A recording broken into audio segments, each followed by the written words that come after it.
Resultado da oração. Palestra Neville Goddard, Los Angeles, junho de 1951.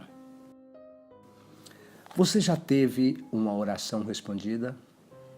O que os homens não dariam apenas para ter certeza de que quando orassem, algo definitivo aconteceria.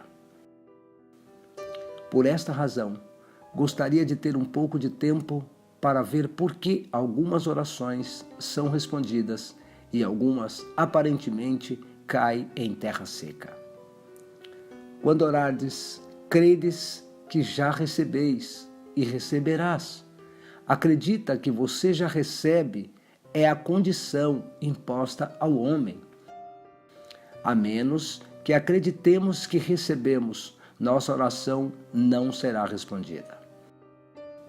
Uma oração concedida implica que algo é feito em consequência da oração que de outra forma não teria sido feita.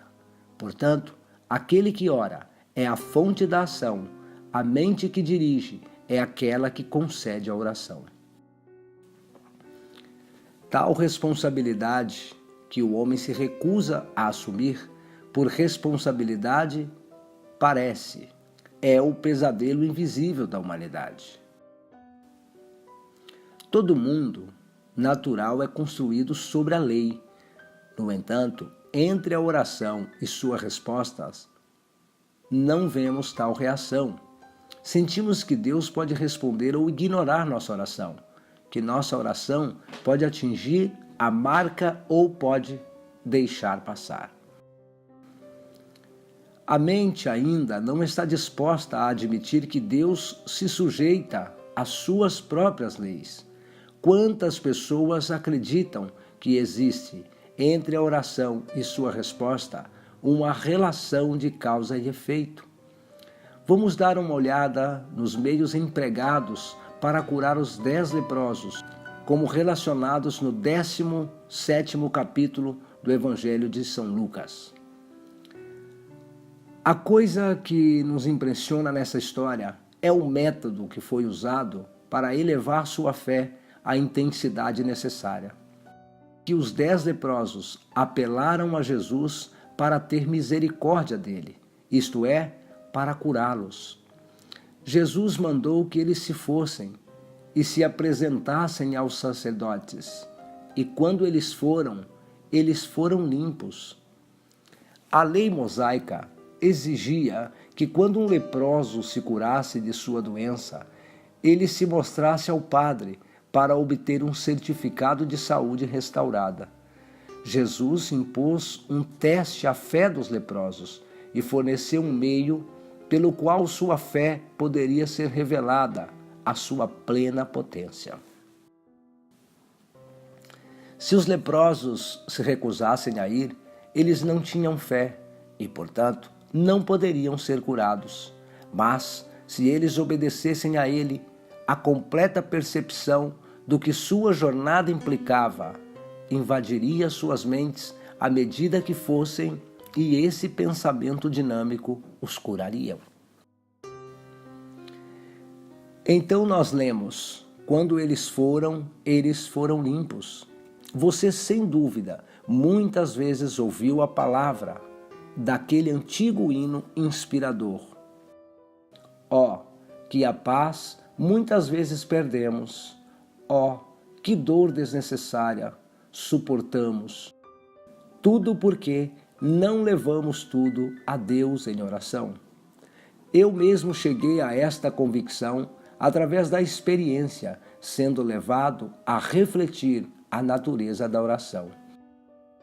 Eu acredito na prática e na filosofia de que os homens chamam de oração, mas nem tudo que recebe este nome é realmente uma oração. A oração é elevação da mente para aquilo que buscamos. A primeira palavra da correção é sempre surgir. Sempre levante a mente para aquilo que buscamos. Isso é facilmente feito assumindo-se a sensação do desejo cumprido. Como você se sentiria se sua oração fosse respondida.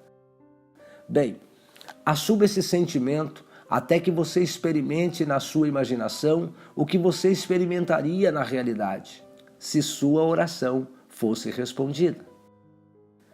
Oração significa entrar em ação mentalmente. Significa manter a atenção sobre a ideia do desejo cumprido até preencher a mente e colocar todas as outras ideias fora da consciência.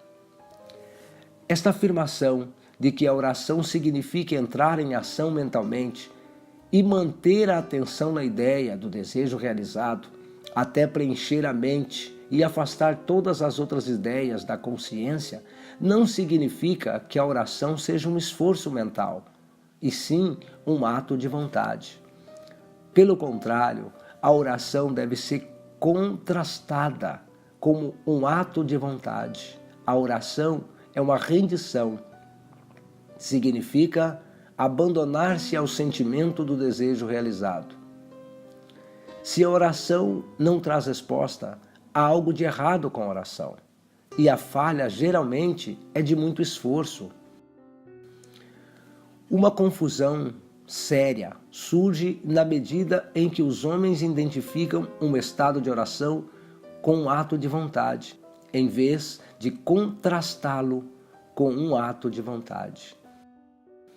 A regra soberana é não fazer nenhum esforço. E se for isso observado, você intuitivamente cairá na atitude correta.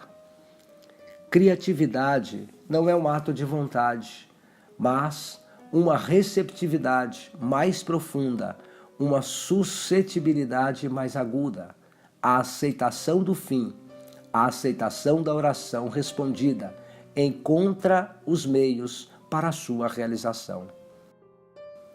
Sinta-se no estado da oração respondida, até que o estado preencha a mente e afaste todos os outros estados de sua consciência. O que devemos trabalhar não é o desenvolvimento da vontade, mas a educação da imaginação e a manutenção da atenção. Oração sempre consegue evitar o conflito. A oração é, acima de tudo, fácil. Seu maior inimigo é o esforço. O poderoso se entrega totalmente apenas àquilo que é mais gentil. A riqueza do céu não pode ser tomada por sua vontade forte, mas se entrega a um dom gratuito de Deus. Ao longo das linhas de menor resistência, vejam forças espirituais e físicas. Devemos agir com base na suposição de que já possuímos aquilo que desejamos, pois tudo o que desejamos já está presente em nós, só espera para ser reclamado. Que deve ser iniciado é uma condição necessária pela qual realizamos nossos objetivos. Nossas orações são respondidas se assumimos o sentimento de desejo cumprido e continuarmos nesta suposição. Um dos exemplos mais adoráveis de uma oração respondida que testemunhei em minha própria sala de estar. Uma senhora muito encantadora, de fora da cidade, veio me ver a respeito da oração. Como ela não tinha com quem deixar o seu filho de 8 anos, ela o trouxe consigo o tempo todo da nossa entrevista. Aparentemente, ele estava absorto em brincar com um caminhão de brinquedo, mas no final da entrevista, com sua mãe, ele disse: Senhor Neville, sei agora orar. Eu sei o que quero, um filhote de coule, e posso imaginar que estou abraçando todas as noites em minha cama. Sua mãe suplicou a ele e a mim as impossibilidades de sua oração, o custo do filhote, sua casa confinada, até mesmo sua incapacidade de cuidar do cachorro adequadamente. O menino olhou nos olhos de sua mãe e simplesmente disse: Mas mãe, sei orar agora. E ele sabia. 2 meses depois, em sua cidade, Todas as crianças da escola foram obrigadas a escrever um ensaio sobre como eles amariam e cuidariam de um animal de extinção. Você adivinhou a resposta. Seu ensaio, dos 5.000 inscritos, ganhou o prêmio, e esse prêmio, entregue pelo prefeito da cidade ao menino, era um filhote de Collie. O menino realmente assumiu a sensação do desejo realizado, abraçando e amando seu cachorro todas as noites. A oração é um ato de amor imaginário, que será o assunto da minha mensagem no próximo domingo às 10h30 da manhã. E o meu desejo, no próximo domingo, que eu explique a você, como o menino, podem se render às adoráveis imagens dos seus desejos e persistir em suas orações, mesmo que você, como ele, achem que seus desejos são impossíveis. A necessidade da persistência na oração é mostrada na Bíblia. Qual de vocês, perguntou Jesus, irá a ele à meia-noite e lhe dirá: amigo, empresta-me 3 pães, pois um amigo meu veio até mim de uma jornada e não tenho nada para colocá-lo diante dele? E ele de dentro responderá e dirá: não me incomode, a porta está agora fechada e meus filhos estão comigo na cama. Eu não posso subir e dar-te. Digo a vós, ainda que ele não se levante e dê a ele, porque é seu amigo, mas por causa de sua importunação, ele se levantará e dará a todos quantos necessitar. A palavra traduzida importunamente significa literalmente imprudência, desgarrada. Devemos persistir até que conseguimos nos imaginar na situação da oração respondida. O segredo do sucesso é encontrado na palavra perseverança. A alma, imaginando-se no ato, assume os resultados do ato. Não se imaginando no ato, está sempre livre do resultado. A experiência da imaginação, o que você experimenta na realidade, já era o que você quer ser. E você assumirá o resultado deste ato.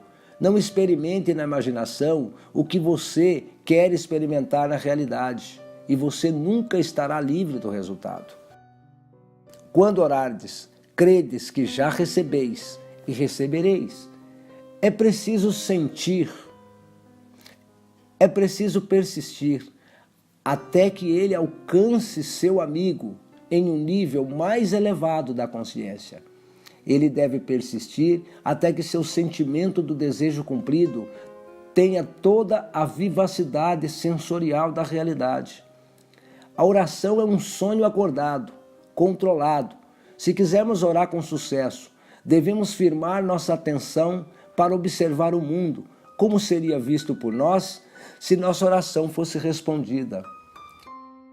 A atenção constante não invoca nenhuma faculdade especial, mas exige o controle da imaginação.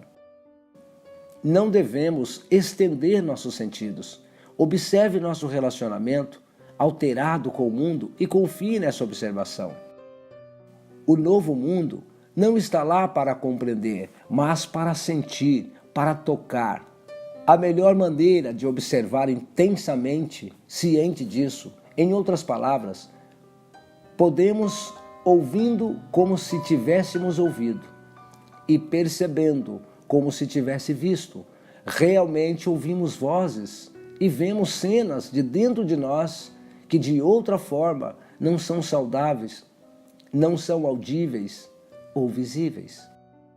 Com a nossa atenção voltada para o estado desejado, o mundo exterior desmorona e então o mundo, como a música, por um novo cenário, transforma todas as suas discordâncias em harmonia.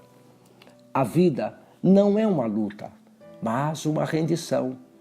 Nossas orações são respondidas pelos poderes que invocamos, não por aqueles que exercemos. Enquanto os olhos permanecem abertos, a alma é cega, pois o mundo que nos move é o que imaginamos e não o mundo ao nosso redor.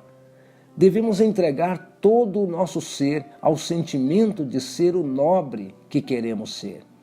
Se alguma coisa é mantida de volta, a oração é vã. Muitas vezes somos privados do nosso objetivo elevado pelo nosso esforço para possuí-lo. Somos chamados a agir com base na suposição de que já somos os homens que seríamos. Se fizermos isto sem esforço, experimentando na imaginação o que vos experimentaria na carne, e se não tivéssemos percebido nosso objetivo, nós descobriríamos que nós realmente possuímos isso. O toque da cura está na atitude. Precisamos mudar nada, mas nossa atitude em relação a isso. Assuma uma virtude. Se você não o tiver, assuma a sensação de que o seu desejo foi cumprido. Ore pela minha alma, mas coisas são feitas pela oração do que este mundo sonha. Neville Goddard.